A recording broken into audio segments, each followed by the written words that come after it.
अस्सलाम वालेकुम, आप देख रहे हैं डेली उनता डिजिटल और मैं हूँ आपका मेज़बान शराज हुसैन। नाज़रीन, सुप्रीम कोर्ट ऑफ पाकिस्तान के बाहर मौजूद है। लाहौर हाई कोर्ट से ताल्लुक़ रखने वाले सीनियर वकील अज़ीमुल्लाह खान साहब हमारे साथ मौजूद है। सर अतर मिनल्लाह साहब, चीफ जस्टिस ऑफ पाकिस्तान की इख्तिलाफ़ी नोट के ऊपर, सर उसके ऊपर थोड़ी सी बातें करें हमारे साथ। हाँ, अतर मिनल्ला साहब जस्टिस हैं, सुप्रीम कोर्ट के चीफ जस्टिस तो खैर नहीं है। देखें, पहले तो हमें ये देखना होगा कि आइन और कॉन्स्टिट्यूशन बेस किस पे करते हैं। बेस बुनियादी तौर पे होता है नेचुरल जस्टिस पे, और उसी उसी प्रिंसिपल को आगे देख के कोर्ट्स ने भी फैसला करना होता है। अब अगर 300-400 लोग इकट्ठे हो जाएं, फॉर एग्जांपल मैं कह रहा हूँ पार्लियामेंट में, तो क्या वो हमारे फंडामेंटल राइट्स को ख़त्म कर सकते हैं? नहीं ख़त्म कर सकते।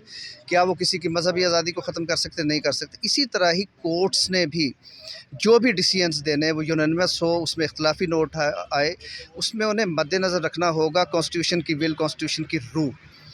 अभी यहाँ पे बदकिस्मती से ये देखने में आ रहा है कि जजेस में तकसीम एक इतनी गहरी हो गई है कि वो जब नोट्स लिख रहे हैं तो वो उसमें भी वो कॉन्स्टिट्यूशन जो जो एक हिदायत देता है, जो कॉन्स्टिट्यूशन के मुताबिक जज का कंडक्ट होना चाहिए, उसको वायलेट करके और एक पॉलिटिकल से नोट लिखे जा रहे हैं।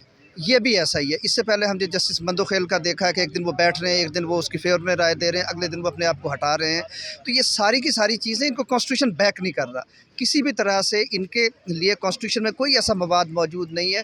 देखें, जज ने फैसला करना है कॉन्स्टिट्यूशन के मुताबिक, आपने पॉलिटिकल फैसला नहीं करना। कॉन्स्टिट्यूशन ये कहता है कि 90 दिन में इलेक्शन होगा। टेक्निकलिटीज़ को जितना मर्जी आप डिस्कस कर लें, आप उस साइड पे आए ना, 90 दिन में इलेक्शन अगर कोई नहीं करवा रहा तो कॉन्स्टिट्यूशन को वायलेट कर रहा है, वो हाई ट्रीजन का मुर्तकिब है। सिंपल बात है, इस पे बात करें। ये इस किस्म के जो नोट्स हैं, ये इनकी मिसाल ही नहीं मिलती पाकिस्तान की हिस्ट्री में, और ये एक हिडन एजेंडा है जो नामालूम अफराद और जो इसको इस्टेब्लिशमेंट आप कह लें, वो ये सारा कुछ करवा रही है। इस मुल्क की कॉन्स्टिट्यूशन की जो मुहाफिज कोर्ट है, उसको कमज़ोर करने के लिए, और सिर्फ इसलिए कि वो एक अनारकी की फ़िज़ा पैदा करना चाह रहे हैं अपने वेस्टेड इंटरेस्ट के लिए। वो नहीं चाहते कि पाकिस्तान में वोट की जो ताकत है वो डिसाइसिव हो। सर, इख्तिलाफी नोट का जो मामला है ये ज़्यादा सर्कुलेट कर रहा है आवाम के अंदर। सर, सबसे पहले नाजरीन को आसान अल्फाज में बताइएगा कि इख्तिलाफी नोट है क्या, और उसके बाद सर जस्टिस काजी फ़ाइज़ ईसा और अतर मिनल्ला साहब के जो दरमियान आज मुलाकात हुई, उसको किस नज़र से? देखें, मैंने जो अभी बात की है ना, ये मुलाकात भी उस बात की तायीद करती है कि यहाँ पे एक ऐसी ग्रुपिंग मौजूद है जो कॉन्स्टिट्यूशन को नहीं डिस्कस करना चाहते। वो ग्रुपिंग चाह ये रहे हैं कि हम चीज़ों को बुलडोज़ करें according to the wishes of some special persons, according to the wishes of some hidden persons, जो पर्दे के पीछे बैठ के जो लोग डोरियाँ हिला रहे हैं। मैं ये कह रहा हूँ कि ये जो नोट्स हैं इस किस्म के जो लिखे गए हैं, इनकी क्यों ज़रूरत पेश आ रही है बाद में, जबकि आप उस बेंच का हिस्सा थे, आपने खुद अपने आप को अलहदा किया है। जब आपने अपने आप को अलहदा कर लिया है तो you have no right to write anything. उसको तो हम डिस्कस ही नहीं करते ना कि वो क्या क्या उन्होंने एक पूरा लंबा चौड़ा वो लिखा है।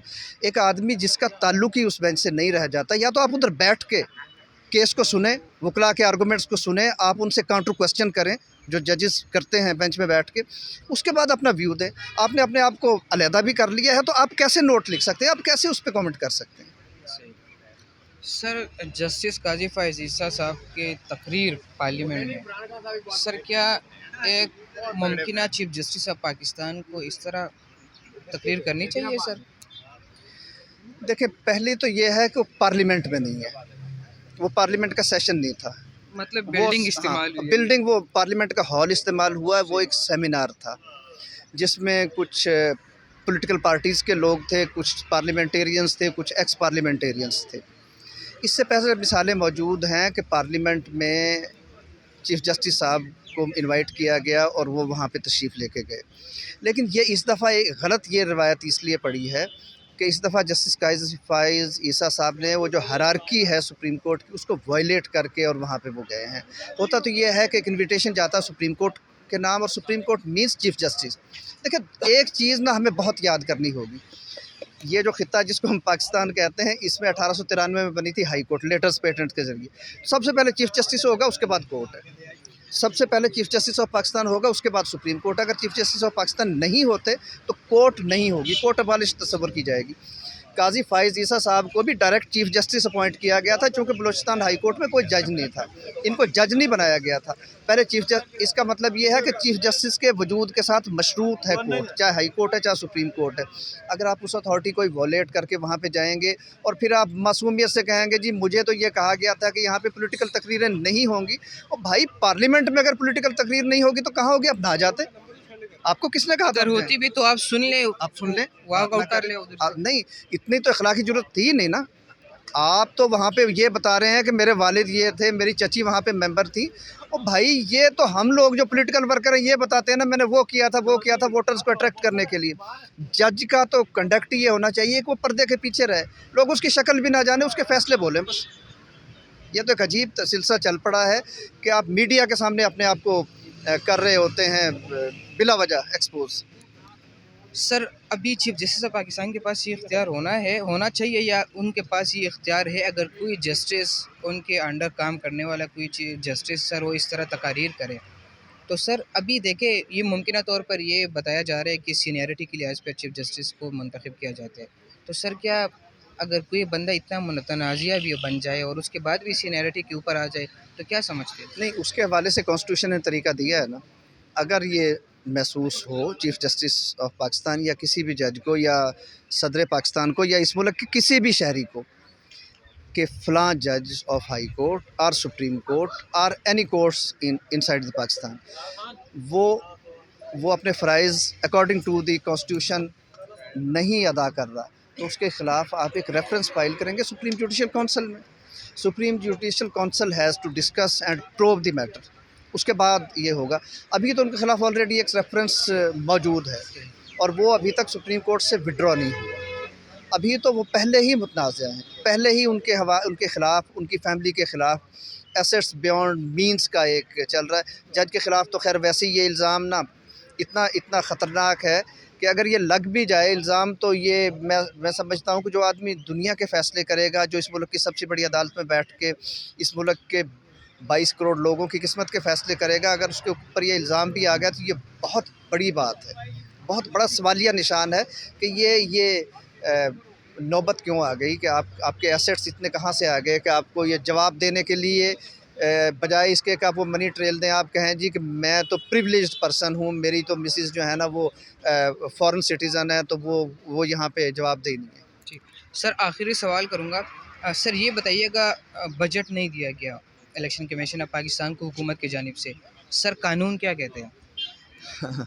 देखिए, कानून ये कहता है कि इलेक्शन कमीशन का हुक्म मानने के इस रियासत के तमाम इदारे बाउंड हैं, चाहे वो सेक्टरी दिफा हो, उससे वो सिक्योरिटी के लिए वो सिक्योरिटी फोर्सेस मांगें, चाहे वो पुलिस के आईजीज़ हों, वो भी ज़ाहिर होम सेक्रेटरीज़ के अंडर होते हैं, चाहे वो सेक्टरी ख़जाना हो, कोई भी इदारा इलेक्शन के ताउन के सिलसिले में सुप्रीम कोर्ट के किसी हुक्म को वायलेट नहीं कर सकता।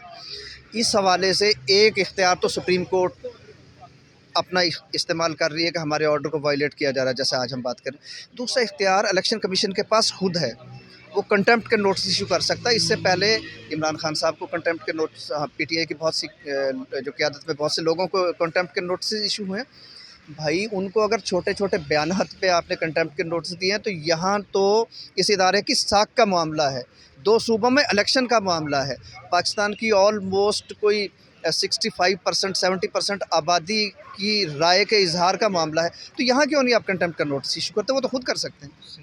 सर तो मौजूदा सूरत-ए-हाल में इलेक्शन कमीशन का जो रवैया है इसको आप किस नज़र से देख रहे हैं?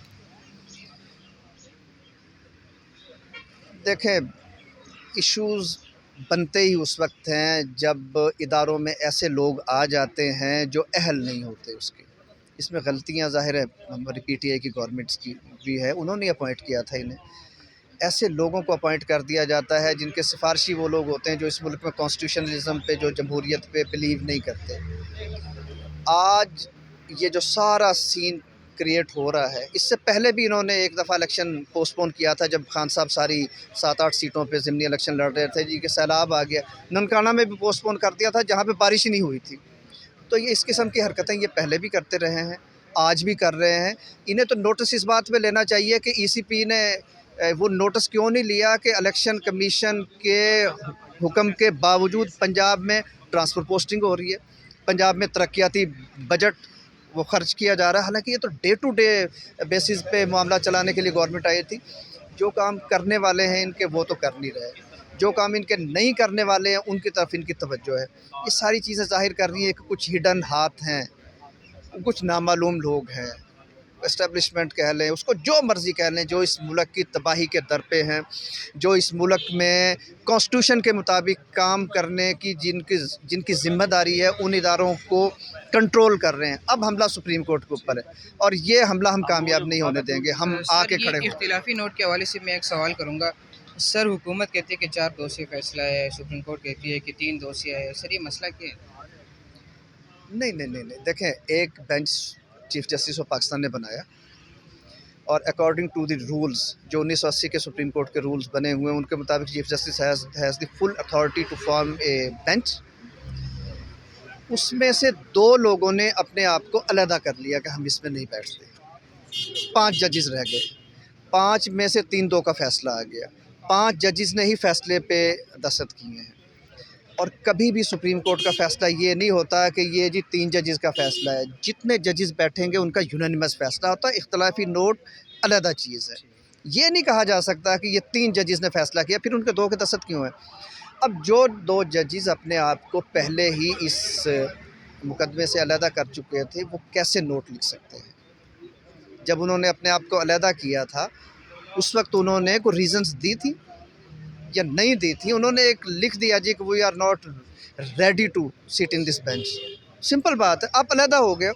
अब आपका कोई बनता ही नहीं है कि आप इसके हवाले से कमेंट्स करो। या तो आप बैठते ना, आप बैठते वकला के आप दलाइल सुनते। प्रॉब्लम क्या है? प्रॉब्लम ये है कि कॉन्स्टिट्यूशन बिल्कुल क्लियर है, विद इन 90 डेज़ इलेक्शन होंगे। अब किसी के पास कोई दलील ऐसी है नहीं कि इलेक्शन को डिले कर ले। वहाँ तो बैठ के अपने आप को वकला के सामने उन वो जो सवालात होते हैं, जो क्वेरीज़ होती हैं, जो क्वेश्चंस रेज़ होते हैं, उनका आप जवाब नहीं दे सकते और अकॉर्डिंग टू द कॉन्स्टिट्यूशन आपको फ़ैसला वही करना था कि 90 दिन में इंतखाब होंगे। अब आप एक हिडन एजेंडा जो मुख्तलिफ़ लोगों का है, आप उसको स्ट्रेंथन कर रहे हैं इस तरह के कमेंट्स करके। ये सुप्रीम कोर्ट के जजेस के शान निशान है ही नहीं। बहुत शुक्रिया सर, बहुत शुक्रिया, थैंक यू। जी नाज़रीन, लाहौर हाई कोर्ट से ताल्लुक़ रखने वाले सीनियर वकील साहब हमारे साथ मौजूद थे। आपने उनकी गुफ्तगू सुनी है। चीफ जस्टिस ऑफ पाकिस्तान अतर मिनल्ला साहब के इख्तिलाफी नोट के ऊपर भी, काज़ी फ़ाइज़ की तकरीर के ऊपर भी और आने वाले इलेक्शन के बारे में भी आपने इनकी गुफ्तगू सुनी है। उम्मीद करता हूँ आपको प्रोग्राम पसंद आया होगा। इस तरह अपने मेज़बान शराज को इजाज़त दीजिए। अल्लाह ने के बाद।